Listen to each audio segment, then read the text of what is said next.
한 도시를 더욱 빛내는 세계의 미술관들. 우리 지역에도 그런 미술관이 있습니다. 경주에 유적지만 있는 줄 알았는데 이런 멋진 미술관이 있으니까 다양한 볼거리가 많아서 좋은 것 같아요. 추워서 야외 나들이가 힘들어가지고 미술관에 왔는데 감성 충전도 되고 잘 온 것 같아요. 다가오는 봄의 발소리에 귀 기울이게 되는 요즘. 겨우내 움츠렸던 몸과 마음에 살랑살랑 봄 기운을 불어넣어 보는 건 어떨까요? 경주와 포항의 미술관으로 떠나는 특별한 봄나들이. 우리의 감성 지수를 높여보자고요.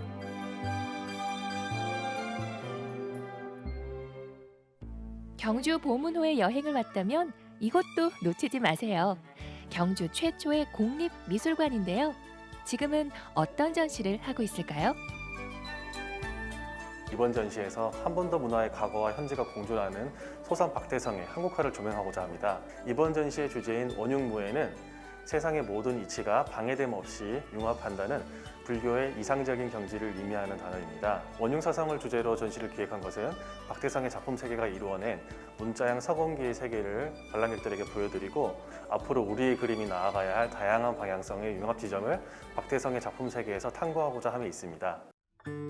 한국화의 거장인 박대성 화백이 2008년 경주의 작품을 기증하면서 이 미술관이 탄생했는데요.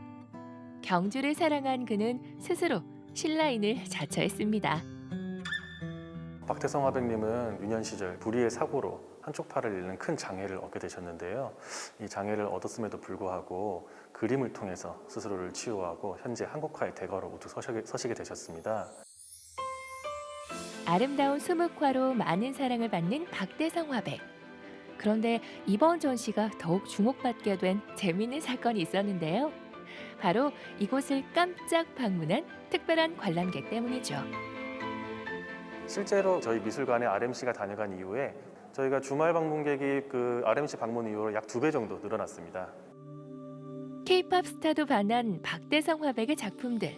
과연 어떤 멋이 있는지 궁금하시죠? 지금 보이는 이 작품부터 매력 탐구해보자고요. 금강폭포 그림의 특징을 하나 설명을 드리자면 화백님은 물과 눈을 그리실 때 그리지 않음으로써 물이 가지고 있는 어떤 순수함의 속성을 표현하기 위해서 물을 그리지 않은 채 외경만을 그려서 그림을 그리시게 됩니다. 그리고 아래쪽에 보이는 이 암자를 보시게 되면 아주 절박하고 청고한 남자가 서 있는데요. 이런 절박청고한 느낌이 우리 한국화의 특징이라고 할 수 있겠습니다. 그리고 한국을 포함한 동아시아 삼국의 그림의 특징이 다시점 구도에 있는데요. 이 다시점 구도를 활용한 박대성 화백만의 부관법이 이 그림에 잘 녹아 있습니다. 신라인 박대성 화백은 찬란했던 신라 이야기를 그만의 방식으로 담아내는데요. 엄청난 크기의 이 작품도 마찬가지입니다. 몽유신라도원도는 그 남산을 연꽃 모양으로 이렇게 감싸서 그 안에 신라 천년의 유산들을 그려놓은 것이 특징이 되겠습니다. 신라는 그 예전에 실크로드의 종착지로서 모든 문화가 만나는 공간이 되었었는데요. 그것을 염두에 두시고 이 그림을 그리셨습니다. 그리고 그 남산 안에 있는 신라 천년의 유산들을 보시게 되면 황룡사지 구축목탑부터 그리고 석굴암, 불국사 등 다양한 문화유산들이 그려져 있는데요. 화백님은 이 그림을 통해서 우리 신라, 대한민국이 가지고 있는 문화유산을 세계 만방에 알리고자 하십니다. 전통과 현대의 경계에서 한국화의 경지를 한 차원 끌어올린 박대성 화백. 우리 문화와 역사에 대한 깊은 애정이 그의 작품을 빛내는 원동력일지도 모릅니다. 고미 시리즈는 우리 문화유산에 대한 사랑과 애착에 의해서 만들어진 그림이 되겠는데요. 고미 시리즈의 특징은 그 오래된 도자기에서 나타나는 유학의 갈라짐 그리고 형태의 변화들 아주 작은 붓으로 세밀하게 그려내신 것이 특징이 되겠는데요. 실제 도자기를 보는 듯한 착각을 불러일으킬 만큼 섬세하게 그려진 것을 확인하실 수 있습니다. 한국적인 아름다움과 가치를 담아낸 박대성 화백의 작품 세계를 여러분도 만나보세요. 금강폭포는 붓으로 그렸잖아요. 붓으로 그린 질감 표현이나 그런 세세한 것들이 눈에 보여서 마음에 들었고요. 여기 있는 그림은 그림 자체가 크기 때문에 느껴지는 중압감 이런 것들이 인상 깊었던 것 같아요. 이번엔 탁 트인 포항 바다도 구경하고 좋은 작품도 만날 수 있는 곳으로 가봅니다. 바로 포항시립미술관인데요. 어떤 전시가 우리를 기다리고 있을까요? 소나유의 1978년 돌담 아래 전시를 개최하였습니다.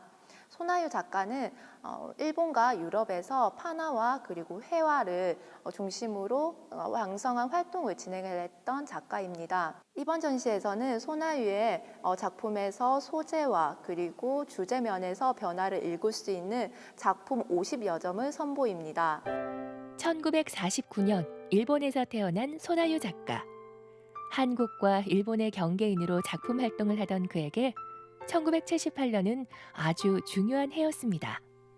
소나유 작가는 1978년도 한국에 처음 방문하면서 한국의 경복궁 돌담을 보고 큰 인상을 받게 됩니다. 한국인이라는 뿌리를 가지고 있지만 모국의 언어와 문화가 모두 낯설었던 그에게 한국 방문은 자신의 정체성에 대해서 되돌아보게 되는 계기가 됩니다.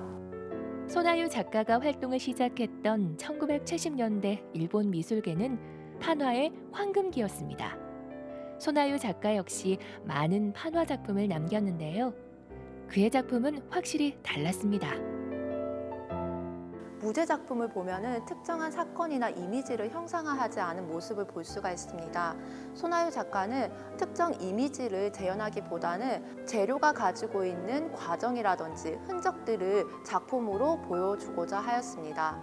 소재로 사용되었던 동판을 누르고 긋고 그리고 지우는 과정을 반복하기도 하고 부식하는 과정 전부를 이 작품에 담고자 하였습니다. 소나유 작가는 복제 미술로서의 판화가 아닌 그 너머의 판화의 개념을 확장하고자 한 시도로 볼 수가 있습니다. 사물이 가진 근본적인 존재성을 찾아내고 사물의 사소한 흔적에도 의미를 부여했던 소나유 작가. 그만의 미술적 시선은 흐릿하게 그은 선에서 그 이상을 보기도 합니다. 형태의 속어 백의 어울림이라는 작품으로 연필로 선을 무한히 긋고 지우개로 지우는 반복된 행위를 볼 수가 있습니다.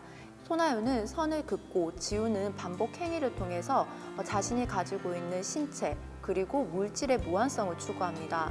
소나유의 선은 점과 점 사이를 시작과 끝을 잇는 완성된 선이 아닌 과정으로서의 선으로 읽을 수가 있습니다. 앞서 본 작품들과는 분위기가 확연히 달라졌죠. 이는 1980년대 중반 이후의 소나유 작품들인데요. 작가는 색과 면으로 우주를 표현했습니다. 색의 위치 작품을 보면 수많은 색면으로 이루어져 있습니다. 이 수많은 색면들은 우주를 표현한 것으로 우주 안에 수많은 존재들이 자신의 위치를 찾아가는 것을 의미하고 있습니다.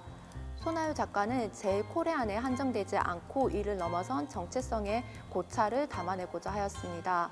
이 작품을 보시면 점과 점들이 엉키기도 하고 본인의 위치를 발산하고 있는 모습을 볼 수가 있습니다. 이는 존재와 존재 그리고 존재와 세계 간의 관계성에 대한 작가의 사색을 보여주는 대목입니다. 눈에 보이는 것, 그 이상의 가치를 찾아내는 소나유 작가의 작품 세계로 여러분을 초대합니다. 어디론가 떠나고 싶은 계절, 봄이 다가오고 있습니다. 미술관 나들이로 우리 마음에 감성 충만한 봄을 그려보자고요.